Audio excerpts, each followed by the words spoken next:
Guys welcome back. இன்றைக்கி நம்ம சேனலில் வெளியில் வாங்குற மாதிரி கிறிஸ்பியான காலிஃப்ளவர் வீட்டிலேயே செய்யலாம் வாங்க.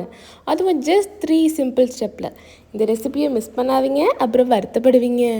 ஸ்டெப் 1, முதல்ல காலிஃப்ளவர் சின்ன சின்னதாக கட் பண்ணிக்கோங்க. அப்புறம் உப்பு சேர்த்து தண்ணியில் 2 நிமிஷம் பாயில் பண்ணிக்கோங்க. அப்புறம் நல்லா வடிகட்டி எடுத்துக்கோங்க. இந்த மாதிரி ஈஸியான டேஸ்டியான ரெசிபியை இன்னும் பார்க்கணும்னா நம்ம சேனலை மறக்காமல் சப்ஸ்கிரைப் பண்ணிக்கோங்க.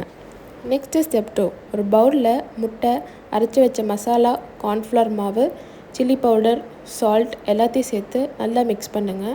அதுக்கப்புறம் 4 பல்லு பூண்டு, 3 துண்டு இஞ்சி சேர்த்து மிக்சியில் நல்லா அரைச்சி எடுத்துக்கோங்க. அதையும் ஆட் பண்ணிக்கோங்க. அப்புறம் காலிஃப்ளவர் அதில் போட்டு நல்லா மேரினேட் பண்ண வச்சுருங்க. ஒரு 10 நிமிஷம் நல்லா மேரினேட் ஆகட்டும். இந்த ரெசிபியோட எக்ஸாக்ட் மெஷர்மெண்ட்ஸ் எல்லாமே கீழே டிஸ்கிரிப்ஷனில் கொடுத்துருக்கேன், மறக்காமல் செக் பண்ணிக்கோங்க. லாஸ்ட்டாக ஸ்டெப் 3, கடைசியில் சூடான எண்ணெயில் போட்டு கிறிஸ்பியாக ஃப்ரை பண்ணி எடுத்தால் சூப்பரான காலிஃப்ளவர் சில்லி ரெடி. இந்த ரெசிபியை ட்ரை பண்ணிட்டு எப்படி இருந்துச்சுன்னு கமெண்ட்ஸில் சொல்லுங்கள். பாய்.